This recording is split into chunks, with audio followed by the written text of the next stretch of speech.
Hey everyone, welcome to the Conversations podcast where we discuss the wonderful adventures in life of creatives, designers, photographers, filmmakers, artists, and other creatives.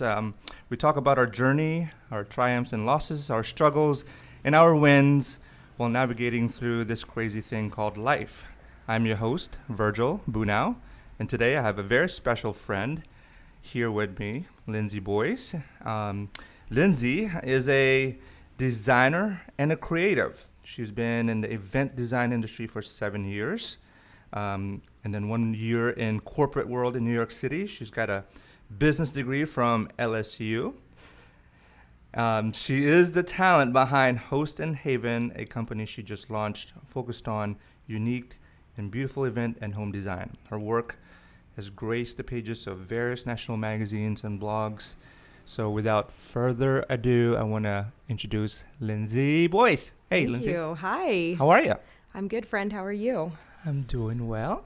Thank you for being here. Absolutely. Hope the drive wasn't too wet and too far for you. It was nice. I like the quiet. Because you're in Sullivan's Island, right? We're in Mount Pleasant. Mount Pleasant area. Oh, Old Village. Yeah, sort of. Yeah. That's right. That's awesome. Yeah. It works Well, out it's a little dark and gloomy today, and it's 8:45 a.m. And I don't know if you're a morning person, but thank you for being here. You know, my first job out of college, I drove to outlying cities outside of Dallas, where I'm from, for like an hour every morning.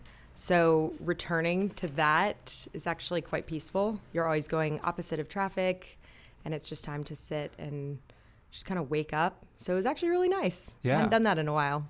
That's the time to almost listen to anything you want and then also make some phone calls too, right? Yes, absolutely. That's awesome. Well, thanks for being here. I know it's really early.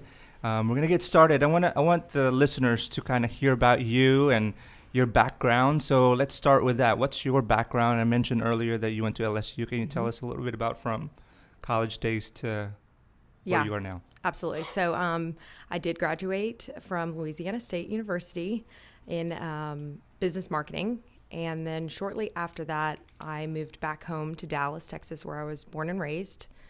I got a job working with a nonprofit organization doing special events with elementary schools. So I had 200 elementary schools in the North Texas area that I managed. And that was just an awesome experience. First job out, really in charge of your own schedule. You're driving everywhere. You're kind of setting everything in motion. I saw my boss maybe once a month.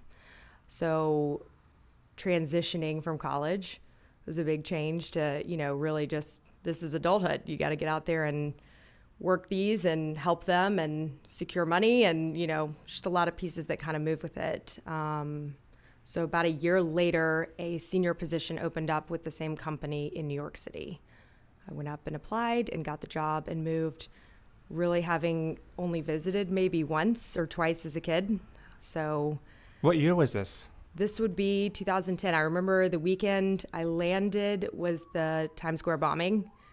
Oh, wow. I think my parents were a little nervous about the move. The first day I went to work, I wore my sunglasses in the subway because, of course, I had no idea where I was going and just kind of took the mentality of fake it till you make it. And I loved every minute of it. It was amazing. What was the company?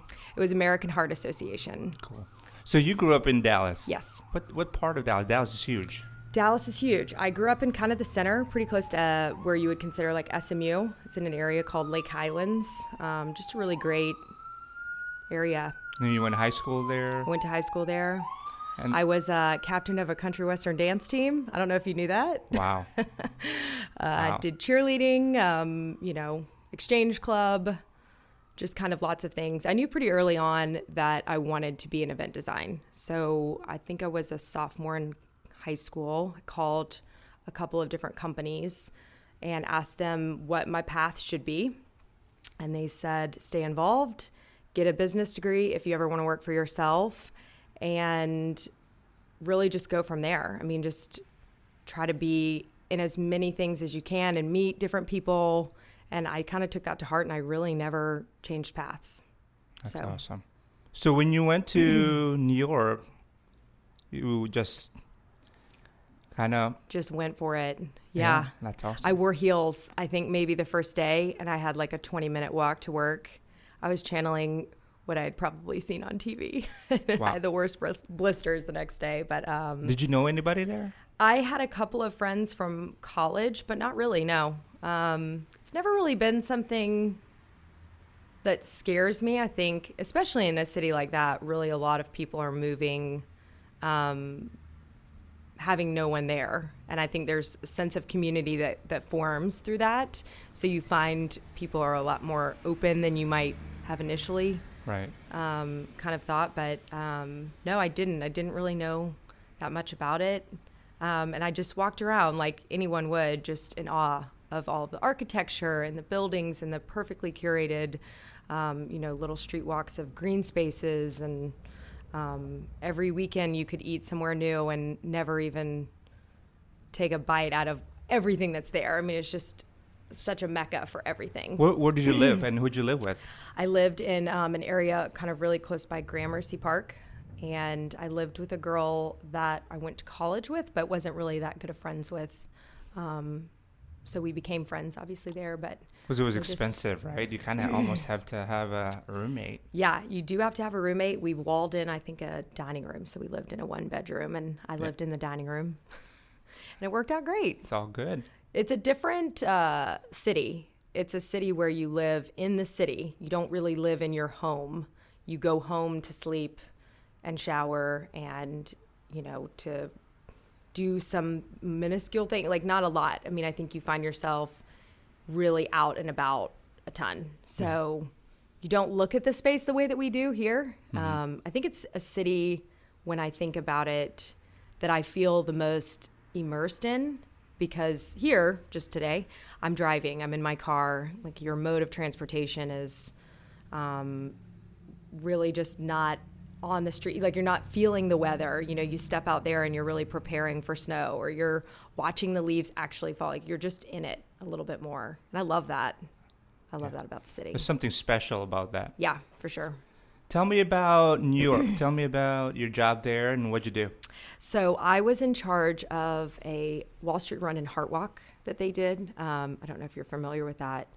So most of my job consisted of a lot of planning around the events. I had, as opposed to a bunch of elementary schools, I had a lot of financial institutions and law firms. So I helped them put together small events that would kind of go for the cause and get their teams together. This would be also a New York marathon pre-qualifying race. So that was just another opportunity to kind of get people involved.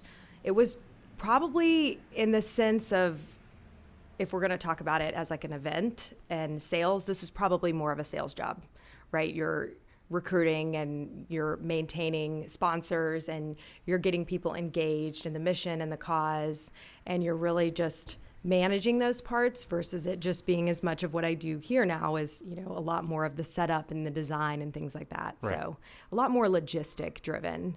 That all being said, one of the things that I would probably tell anyone that was new or looking in this industry is to really spend a couple years in corporate, just being familiar with what your customer or your client has as their interaction every day.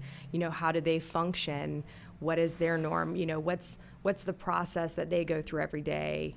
How do they just really Outlook, Microsoft, Excel, things that you kind of take for granted when you just kind of step out of college and don't work in that industry. But I think it taught me a lot about how to connect with clients. Right. Because in college, you learn the basics of how to use things, and then when you are out there, you actually learn in the real world how to apply a lot of those things. Right, absolutely. And for the most part, a lot of my clients are lawyers and they're in financial firms. They work at Goldman Sachs. They've got a really busy schedule. So for me, a leg up is to be familiar with the building, to have had meetings in there, to know that they have nanny services and doctors in the office and their gym, and they have their food. So they really live almost incubated in these environments, but they're very busy. And I think when they know that I understand that and I respect it and acknowledge it, I think it creates a better bond for us in terms of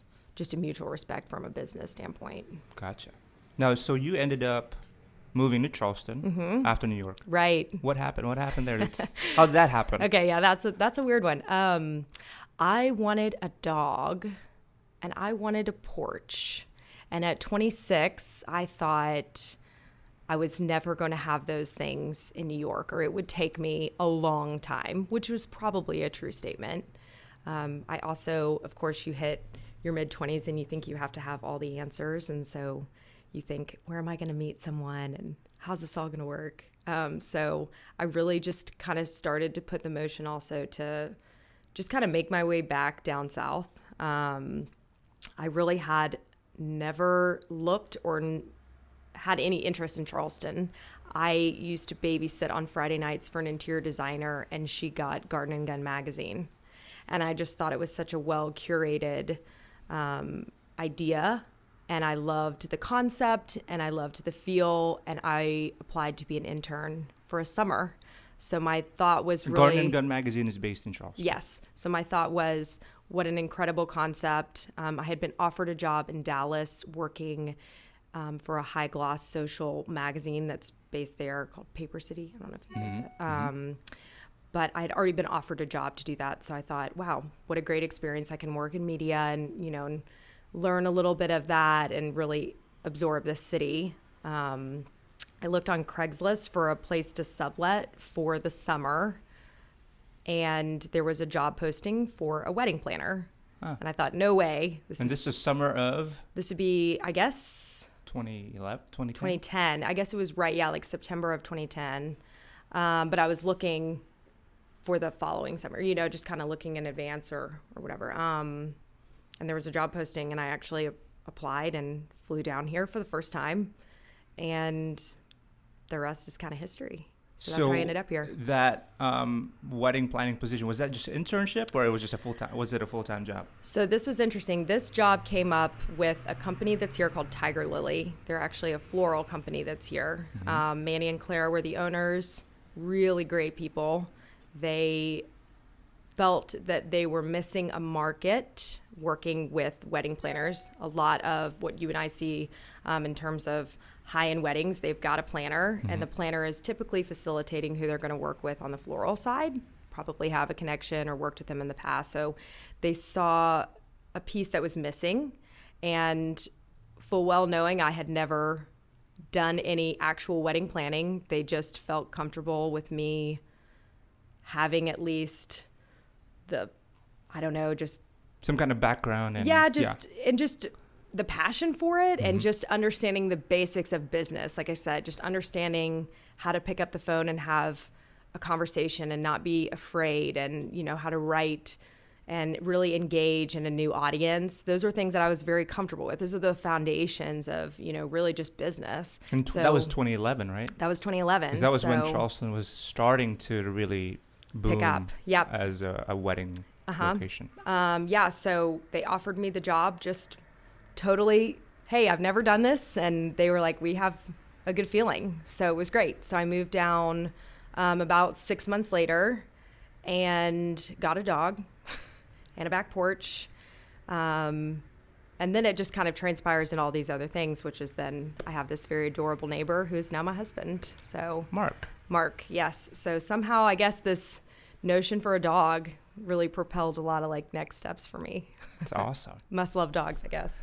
So how long were you at Tiger Lily, and what are the things that you were responsible for there? Right. So for them, being that they were a floral design company, my job was really to go out and educate everyone that was something that we were doing.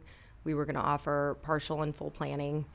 To really, on my end, I was able to piggyback and walk around with them on different venues and site visits. I learned a lot about how to process and order floral, actually a lot of the floral design. I think the initial components of it was that I would be somehow able to do both. We very quickly kind of figured out that probably wouldn't work as well, but I was very immersed in floral in a way that it was foreign and exciting and a really great skill to have and to learn. I stayed with the company for about a year and a half. And I got a call from Melissa Barton, who owns a Charleston Bride. And she just asked that she and I could have lunch, that she had heard great things about me, and I was in no way interested in leaving. And about an hour later, I was giving in my notice. She's a good. So while you were, I want to talk about a Charleston Bride Yep. in a minute, but how many weddings did you plan, facilitate under Tiger Lily in a span of 18 months?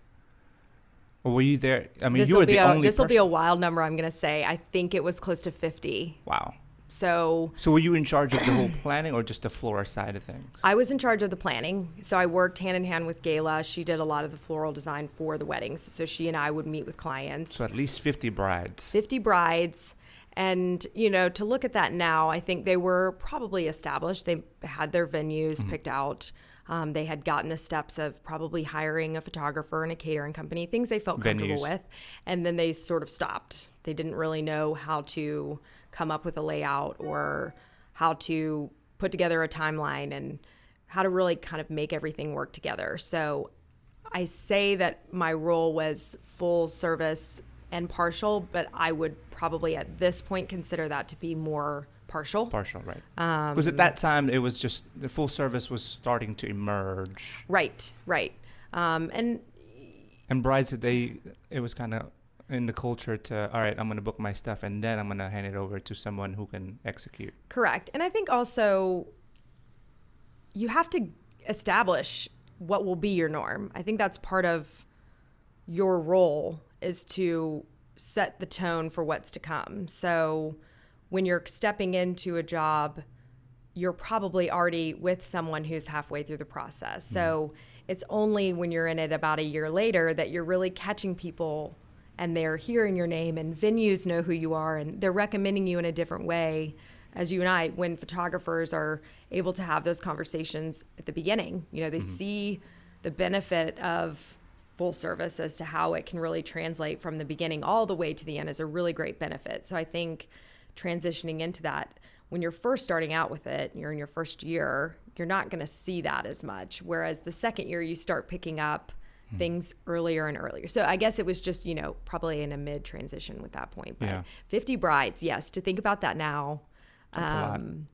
I remember In the first si- in year was like 18 30. months. It was 30 and like 28 or something. Right. Yeah, it's a lot. It's a lot of little details. In 18 months. So let's talk about a Charleston Bride. So you had lunch, you got hired. At lunch. And then Melissa says, okay, you're hired, you're part of the Yes. team. Because that was the Yes. time when she was also transitioning with one or two planners, right? Yes, they were exactly. kind of transitioning out to Yep. a family life.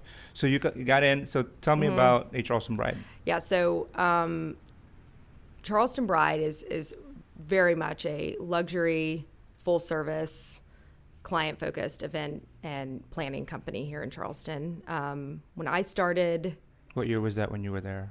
Remember? I guess that was 2013. 13-ish? Yes, in June. Mm-hmm.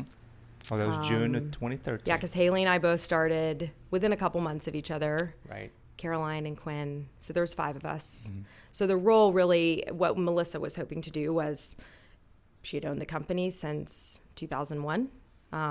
She was really trying to kind of take more of an ownership role. She wanted to really put a couple really great planners in the front seat so that she could be at home with her kids and be a mom and also run a business. Run a business and take on... Take a couple Yeah. clients less, we all get to that point where we just want to kind of slow down a little bit. So my role was to really come in and be that full service planner.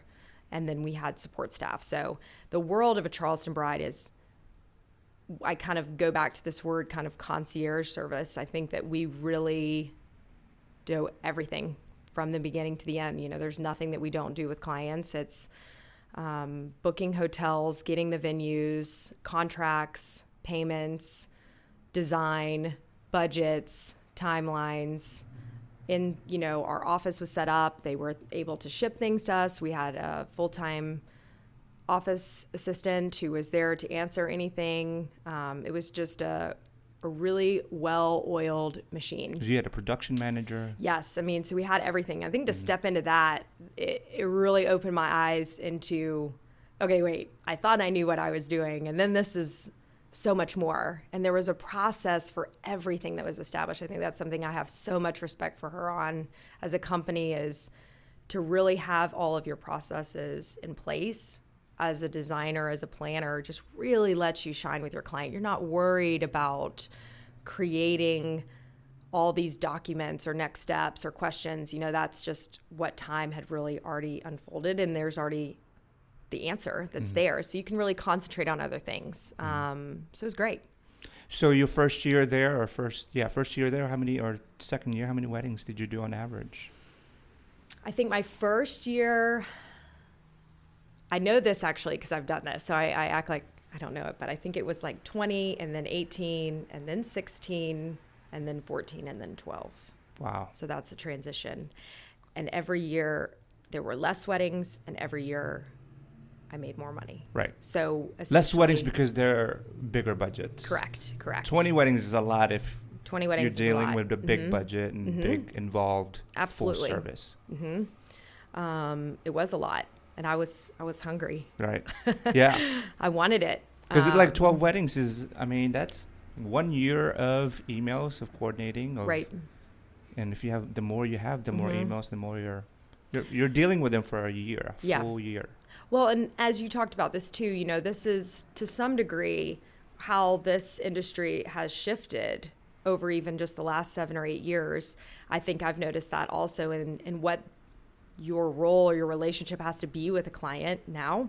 Whereas when you're doing 20 or 18, there was a different set of norms that we were going through every day versus where we are today. So I think the more that the role is established, the more a client wants that interpersonal relationship, and they're leaning on us for way more things than they did in the beginning. So I think just a little bit of it, as it evolves, you kind of realize that I think clients are getting more comfortable with sort of how much you can help and what you can help with, and your time around one client absolutely has increased, I think. Right. So I would like to kind of pat myself on the back to say, at least at this point in my career, I kind of get a gut feeling when I know I shouldn't take anything else, when I feel myself saying, this already looks like a normal 6-day week.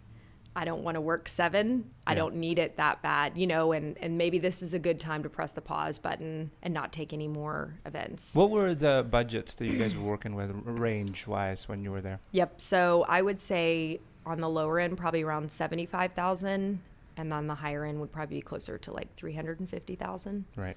So those are big budget weddings. Here in all of those were here in Charleston. Yes. And then as far as production, so you obviously have an assistant when you're working a wedding, and you had somebody. Yes, the team. Multiple. Yeah. And that's so great to have people that you trust. You're like the control tower on wedding day, right? You've said that to me before. I have to think of myself that way. Yes. There's a million places that you want to be, and you want to correct a napkin fold or a linen tuck or a plate, and you're answering questions for the band, and you know how much money they spent on it, and if they botch the name, it's terrible. And because you got to be ready to fight fire, put out fires. Yes. I think over time you just realize you are best observing and really enabling others to help. You're at your best when you can be, like you say, a control tower. When you're full service like that, how many vendors are you dealing with? Do you know? Just a range of numbers? Yes, these are funny. I do look back at this stuff when it's all said and done. I would say on an easier wedding, maybe 15. On a more complex, maybe 25. 25 vendors. Yeah. This is band, photographers, videographers, florists, caterers, rentals. Yes. Lighting. And then venue. It's paper, and then it's draping, and but people don't see that before the wedding, the paper and the all the before. It's a lot. That's a lot. That's a lot of emails. People. So you almost have to have a bird's eye view of everything. I mean, you got to be able to see everything and tie it all in on the wedding day. Yes, and you have to make the information easy to read. You have to make it easy for people to absorb the information as much as you can ahead of time, and you have to really engage all of your vendors and really set the pace before you ever show up, and then you've got to just keep calm and collected and just kind of take it on as it comes on, because there's always something. You can plan the most amazing wedding, and I mean, I don't think there's any wedding I've ever done where there hasn't been one glitch. It's just life. Right. And I think I am a nervous person at night, say it's the wedding week, I'll sit in my bed and I'll think about tent legs, and I'll think about shot lists, and I'll think about the timing, and if I did something or if I thought it or did I write it down. I'll run through all these things, but when I show up that day, I'm very calm. I'm very understanding of how it unfolds, and just knowing that I would have put in the steps to get to know the clients as best as I humanly felt like I could, and I'm going to do the best that I can to give them what we sought out to do. So I call it game day. Yeah. I feel like I might be Game the day. only person. I get a little I call it sporty. game day. Yeah. Yeah, I'm like, man, it's game day. It's You know, game day. get the good game face on and get 'Cause excited. You prepare for 12 months. You put everything together with the Mhm. bride and with budget and all that stuff. And Yes. it's game day and it's time to execute. Yeah. And you and I will have this conversation at 11 o'clock when we've been on our feet for, Always. 16 hours. And I'm like, man, we just Yeah. have to finish strong. That's it. And I think about when I'm sitting at a wedding and I'm exhausted and it feels like a lot, I think about the fact that I have spent 12 months with these people. And to them, this is what really counts. All of that in the beginning is amazing, but if you can't deliver on the day of, so I just think just go all the way. You just have to finish strong. I say that to myself a lot during the day. Right. It's good for me. What were the struggles when you were at H. Olson Bride? And I want to talk about your new company in a second, but tell me about the struggles. What are with or challenges with maybe brides or clients, or I think because you're kind of like set up as an entrepreneur under Charleston Bride. Yes. You're a contractor. Yes. You're not an employee. Yep. Mm-hmm. Right. Yep. So I think figuring out a way to be your best self and also be a reflection of a company and also be a reflection of a client. It's a lot of little things to manage. I think always a struggle with any job is going to be just meeting client expectations. That is something I would say I learned a lot when I talk about these processes. Things like, hey, just so you guys know, we're open 9 to 5 and someone is here all the time, but we're not picking up our cell phones or texting our clients about what's on The Bachelorette to managing at 9 o'clock at expectations. night. Managing expectations, setting the tone for the process. I mean, to me, those are things that are really great. I wouldn't say that's as much of a challenge, but I think actually just adopting it took a little while. I think going in and seeing how they record files and doing things like that. I mean, Melissa would probably say, Right. as great of a planner as I was never as good at the files with them, because it was just, I was so used to being on my own and just kind of thinking in my own brain. To have to share with others what you need help with was tough for me. I think transitioning from what I would say is more of a middle range client to a very high-end client, it changed the scope of the work and what your relationship needed to be and what level of service you needed to have. So I certainly think that ties into it. You've got to really own a process and own what will be the norm for a client very early on. Otherwise, it's just kind of like you're swimming against the current. I think those are challenges that you'll just always find. So when you work with people that have that much expendable money, they're probably not used to being told no very often. And so you have to figure out a way to kind of set the pace for yourself. So I'd say that's always going to be a challenge, something that you always work on, especially now, even with this new job, new role. Same type of client, same very personal steps. So I'd say that's always going to be another challenge, is to accept the fact that you work in a job that is surrounded by people's personal finances and their personal family circumstances. There's a lot of things that are in play that have nothing to do with what makes me maybe a good wedding planner or you a great photographer. It's just going to be things that are happening behind the scenes for them that make it difficult. And I think what I spend more time in than I hope, than others, is really owning that personal relationship.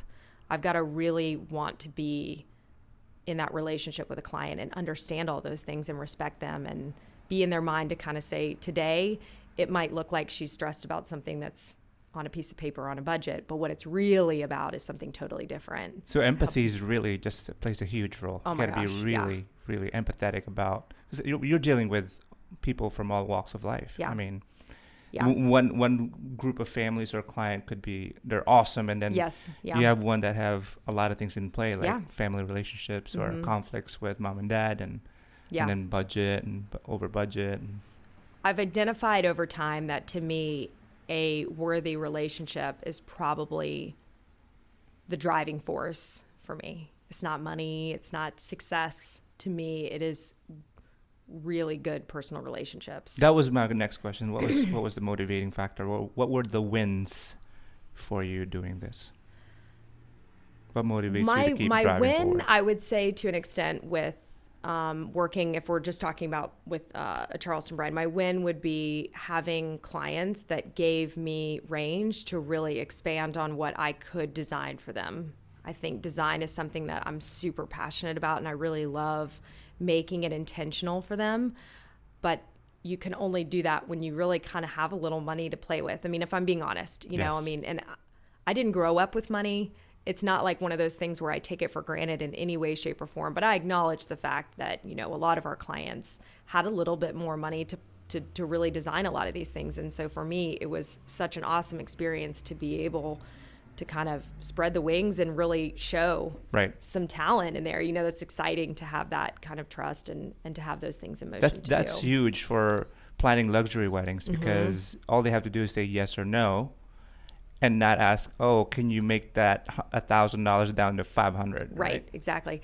I think a lot of that, a lot of how you make that work is being a good storyteller. Mm-hmm. I think that if you are a good listener, people will tell you the cues. They'll give you the information that you need to be successful. So if you want to pitch a really amazing design, don't do it without them. Do it with them. Figure out what motivates them, what drives them, what excites them, and really listen and develop that into the story of how that day plays out. I find that when you actually include them in what you interpret as their design, they feel so personally connected to it. They start to kind of say, it's okay. You know, we'll work through this number. You know, we like what you came up with. It feels like us. Yeah, that's awesome. So let's talk about your new venture. Yes. Tell us about Host and Haven. Yes. So Host and Haven is what I am calling kind of my creative intersection between event and home design. So wait, so you left a Charleston Bride? So I left a Charleston Bride. I made a decision about a year ago that, and it's funny, you kind of think on these things. I'm like, oh my gosh, I'm getting older. I'm getting a little tired of the 16, 17 hour weekend, you know, just the one day on your feet kind of doing these things. I think I started to really think about what was the next step for me going into like the next 30 years of my life. And because you got married in June 2017. I got married in June of 2017. So I've just got a next step. Life is just progressing, and I could very, very happily stay exactly where I was for another 5-10 years. But I started to really question what happens after that. What can I do for myself? You know, what am I going to do when I hit that next road? And I think a part of me felt like it was going to be a good time for me to be my own business owner, to really just own it and be excited and be proud. And so that was a decision I made. And from there, it was an open dialogue with myself about what that looked like. And I feel like it was maybe like a month or so later, I had a previous client who had done her wedding email me that they had bought a house, and she just missed and loved what we had done together for 2 years on the wedding, and she trusted me, and would I come and do this house in Dallas? So that's what really sparked the synergy between them, and I really started giving it some thought. And they're both based with the same foundation of client relationships and listening and interpreting the story. They're both designed for me. And then it really opens up, I think, a more fluid schedule and a place for me to be creative and kind of put some of these things into motion. So I consider it sort of a mix of both. The decision to give it a name, such as Host and Haven versus Lindsey Boyce Design. Mm-hmm. One of the things I was so fortunate about in the companies that I worked for before was to be able to put my name on a project, Lindsey of Charleston Bride. So, I wanted that as something in the future. If I take on people, which I hope I do, that they can equally reap the benefits and feel prideful in something that they're doing. So I wanted to keep it easy to remember. And so it's really a mix. My goal is to have half, I would say, maybe 5 or 6 event design focused weddings, corporate product lunches, things of that nature, and then probably about 5 or 6 projects in the home. So if that's I'm looking designs. at your website now. That was my next question. Yeah. Here, so you have event design, you have styling and branding, you have home design and planning, and flat fee home design and planning as far as under your services. Right.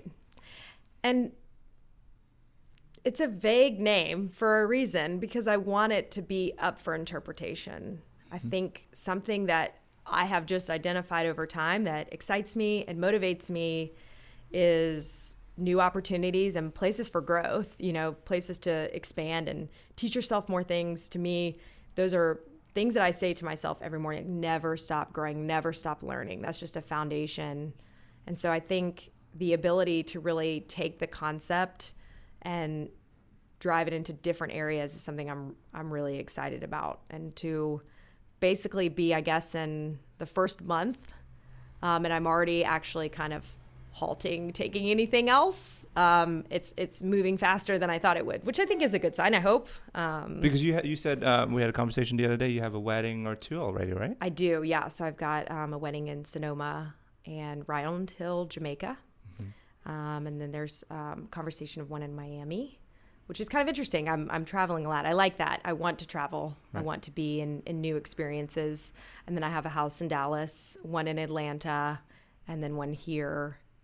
And then I just took on a whole house renovation 2 days ago. So that's awesome. Yeah. So these homes, they're not small homes. They're going to be not up there. What? Yes. $1 million more? Or? Probably. And what's interesting is it's the same client. This is what I've identified. This is probably what makes it a little easier for me. I'm not transitioning into a new demographic. It's the exact same demographic for me.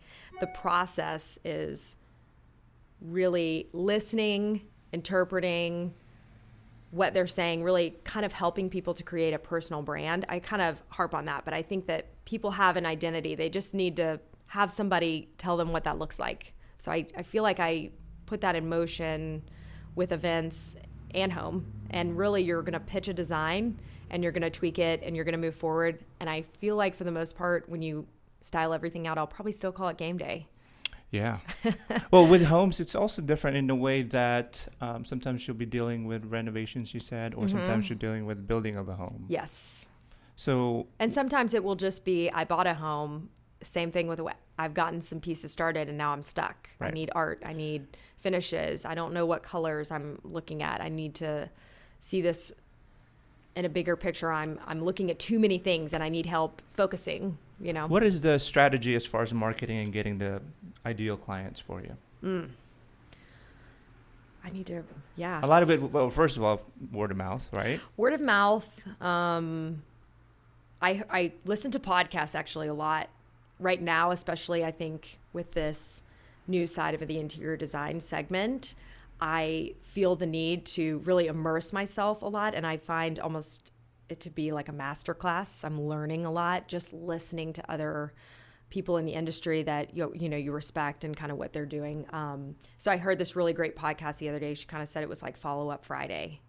And I think one of the things that I will do is really just to connect with everyone I've worked with in the past and make sure they know what I'm up to and really engage them in a conversation of, hey, this is a new front. I'd love your feedback on what you think will make this better, what will make me successful. How can I do this for your client or for you that, you think is kind of a step above? Being open for the interpretation, that's one thing. I try to be pretty active on Instagram. That was my other question. So social networks are huge right now. Yep. How does that play with your strategy as far as moving forward? I think right now, as projects they're very new. I don't have hundreds in a portfolio I haven't been in business for 10 years. So I'm heavily reliant right now, I think, on setting the right tone. So for me, my strategy in terms of Instagram and social media is to really set the tone for what I feel like the design work should be. I tried to be intentional about giving an overall flow that has a sense of a little bit classic, a little bit clean, a little bit out there. I think that's a pretty good description of things I like to get involved in. And I think that that's helped a lot, just giving people a view of what is in my mind as to what's going on. So I definitely think those are things I'm utilizing. Although I could sit here and say a month into it having 1,200 followers, I haven't translated that necessarily into sales, right? So I acknowledge the fact that it is a vessel that gives me a stronger foundation, but I know that probably most of my leads are going to come from referrals. It's interesting being on two different sides. So what I've learned about the interiors is a lot should be word of mouth. I don't think that they really do a lot of advertising. There's a part of protecting that in a sense that makes it very luxurious, as we talk about. The channel to which you want to be known, I think, is a lot more word of mouth. Whereas on the weddings and events side, we're so used to wanting to show everything. We want to be advertised. We want to be in magazines. We want to be, everywhere. Right. So it's an interesting tactic to kind of figure out what's a good balance between the two. Yeah. So on the wedding side, let's talk about compensation here. On the wedding side, I heard planners, there's several ways that they get compensated or they charge. Yep. So one's flat fee, and then the other one's it's between 10 to 25%. How does it work? How did it work while you were in Charleston Bride, and then how does that transition work now that you're in home design? Right. How do you charge for that, I guess, is the question. So when I worked at a Charleston Bride, we were a percentage based. When I worked at Tiger Lily, it was a flat fee. And what will be on the event side for me will actually kind of still be a mix. I will do a mix. In terms of projects, you have to just be able to look at them for the scope. The percentage to an extent allows you the opportunity to say that this is the pace of the project. I think it's what I would consider to be the best mode in terms of how to compensate a planner. I think that a small wedding for 50 people and a wedding for 500 do not look the same. It is not the same amount of my time, and it really shouldn't reflect that in a price because it's just not equal. So I think having something that very much correlates with what the scope of the entire work is the best way to analyze and really say, okay, if this is a wedding for 500 people and it's $500,000, that's going to take up a chunk of my time. Yes. And I'm doing myself a disservice and the other clients if I'm sitting here acting like I'm just going to take 5 weddings at $5,000. I mean, they're not going to get the same out of me, and I'm inevitably going to have to take on more projects to meet a goal financially, and everyone's going to fail. Right. So to me, I think the percentage is the best way to do that. However, I think that you find with a lot of corporate and some of these quicker projects that you will not spend as much time. They are going to give you the design reins. Right. It is not as personal for them. Right. So I think leaving yourself the opportunity to be open to that is a good thing. Yeah, so there's going to be a lot of get to know the client first and what their needs are, and then proposal after that. It's not going to be like, oh, what's your price? Yes. I'm like, oh, no, it's $5,000. No, it's not. But it's a lot of, all right, let's sit down, let's figure out what you need, and then we'll come up with a proposal.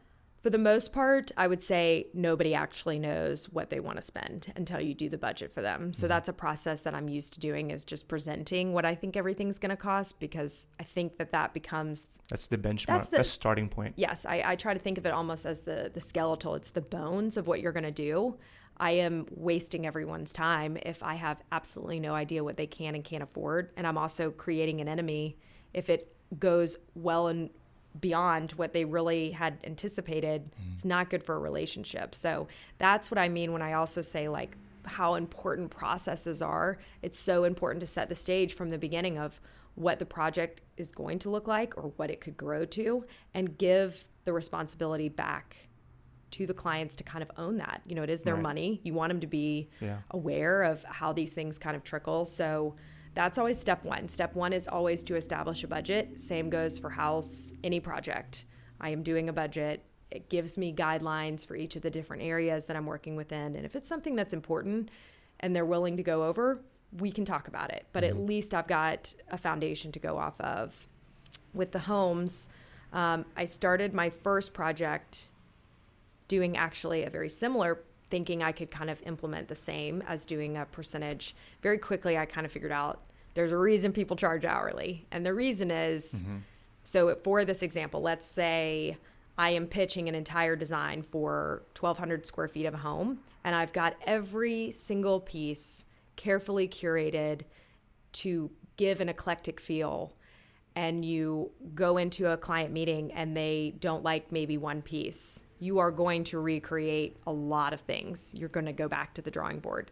So to do it just as a percentage on something like that, I can say I've done maybe 10 revisions on the house in Dallas, for example. Wow. So just doing it on the percentage of what you end up purchasing in that situation is probably not as beneficial. Whereas with an hourly rate, take as much time as you need.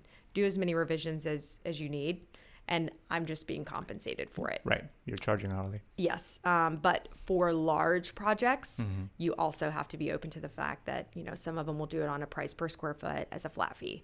So those are all things that you really, I guess I would just go back and say, you have to look at it and say, what does this really look like? I'm not saying that you give that to a client as something for them to decide. I think that's something that you have to do. You have to decide whether you're willing to do something at a flat rate, understanding that there could be an unknown in here and the workload could change. You have to really own that. But I do think that there are certain situations where those things apply. Got it. So, man, I love talking to you because I love just hearing you. I love talking to you. I love hearing your thoughts. We're about to wrap things up. I've got a couple more questions. We talked about what you're doing. You have a couple weddings. You got a couple projects. What else? What's in store for you in 2019? What's next? I mean, it's tough for me. Right. There's a lot of unknown, right? I hope that by the end. Okay, so I'll goal set right here, right? Right. My goal is to have 5 wedding and events and 5 homes that I'm working in, and I'm already at kind of half that already. And it's January. It is January. Cool. I have 3 weddings, and I've already got 3 home projects that I'm on the books for. So I'm feeling pretty good about that. It That's might awesome. Explode a little bit more, but my goal would be to bring on another designer, I think, in a year. And stay here in Charleston. Yes. Cool.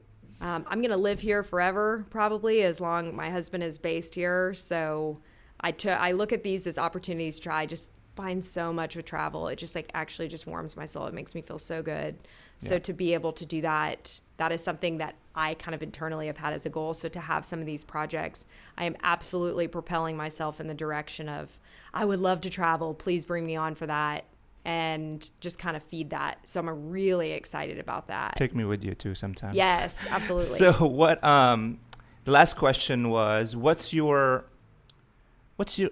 advice you can give out there to creatives or to planners, to designers, or young guys, young ladies that want to get into the design field, weddings, maybe events, and maybe home design? My advice first, I think, would be to understand your client and do whatever process you feel like will get you to a better place with that. So for me, that was going in the corporate world and then kind of taking this leap, but having that with a team of people that support it to now be at this next step. I think acknowledging what you're going to need to succeed and what those steps are going to be to make you better at your job, and just not being afraid to kind of do step 1, knowing that you're going to grow on it. There's a couple things I say almost every morning. These are also things that my husband, he's pretty motivational, so we joke about these. But number 1, deals have babies. It's just that simple. So you're really only as good as your last project. And I think when you constantly keep that in the back of your mind, you realize how important it is to just give it 110%. My other advice, give it 110%. Give it everything you've got, because eventually hard work does pay off. And if you just put in the time and you put in the effort, after a couple years, people will take notice, and you will see things emerge that you never thought were possible. And I definitely think that's true. You got to put in the work. Yeah, don't put blinders on it. Don't think this is going to be easy. Nothing is going to be handed to you. If you think like that, you have to always remember that, someone's behind you that wants to do it just as bad as you do. So you've got to make it worth it. You have to just acknowledge the fact that nothing great comes without some kind of sacrifice. And that's okay. Just be okay with that. I love that. I would also say create a community. I mean, I called you a couple times this week for such random thing. It doesn't matter what it is, but, really rely on the people that have expertise in other areas and create a community for yourself that helps to ask questions and not be afraid. I think a lot of people are really timid, and I don't think that they want to engage in others to maybe put down this facade that they have everything together. And I think just being a real person, I'd like to think that most people that work with me or know me feel like they actually know me. There's not two sides. This is me all the time. It's okay not to know something. Yeah, it's okay. And it's actually pretty awesome to be able to call a colleague or a friend and say, what do you think I should do here? Because you have an expertise in it. And it makes you're connected with me. You understand what I'm going through, and you want to help. You want to help each other. And I think people just don't utilize that as much as they should. That would be my advice, is just to know that the first steps are always going to be hard and they're not going to pay well necessarily. But if you stick it out and you give it 100%, like, you will succeed. I just firmly believe that. So just don't worry about the money at first. Just put in the work. Money doesn't really make you happy. It doesn't. I guess to me, I'm driven, like I said, I'm very driven by the relationships and personal and growth and experiences. Like, that is what motivates me. Money has never been a motivating factor. Do I like having it so I can buy like nice clothes and get cool haircuts? For sure. It's nice. But I recognize the fact that there's a lot more value in the other things. So to me, if I'm just looking at something as a paycheck, I miss the opportunity. So when I say something to you like how important I think a relationship is, when I'm going out on these next steps, I have the support to be hired by a client. You did their wedding, for them to give you 6 figures to work with a personal home means that they have a lot of trust, and they feel like their relationship with me is good, and we understand each other. So I guess if nothing other than that, like, look how much you can get out of something if you really just give it 100%, It's the journey. It's the process. And they're not just clients, they're people too. I think when we said that earlier too, is like, really just stay humble. I think sometimes you and I both work in what would be an industry that has, it's luxury, it's high end. Sometimes we still have to take a step back and remember to be a human, and hey, it's still a lot of money, and it's a lot. It's a lot of effing money. Yeah. So it's nice to kind of ground yourself again, like, get back to the roots, put yourself in somebody else's shoes, try to remember what it felt like. Don't assume that you see everything all the time, just be human, I guess. I love just it. Be nice. I love it. I love it. All right. So almost done with our time. So this is the segment where you just promote whatever you want to promote, website, Instagram, and other things that you want to promote. Go. Okay, so you can find me at hostandhaven.com. Same will go with the Instagram.